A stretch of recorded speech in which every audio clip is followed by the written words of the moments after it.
New Install Architect 4.0 is a feature that makes it a lot easier to design interfaces that are tall and skinny, essentially interfaces that work well on mobile devices. So let me demonstrate to you how to use it. So we're going to press Get Started on the interface, and we're going to add a blank page.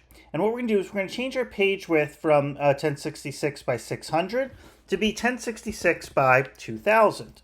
And for those of you who are familiar with Stella, you'll know that you'll be able to put a title at the top of my page, and that'll be my title here. And then I could have, for instance, a footer at the bottom of the page, and that if you go into presentation mode, you end up with this pretty much unusable mode where you can't really read the title or the footer because everything has been compressed to keep the whole interface on the page at the same time. Well, now you can go into resizable options and you can say zoom content to fit screen width and allow vertical scrolling.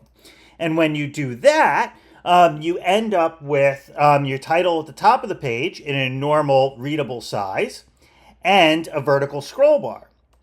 And then when you go to resize the window, you'll see that you'll never actually end up with a horizontal scroll bar, only ever a vertical scroll bar. So this is what makes it really easy for you to develop content now that even when published works and responds in the same way.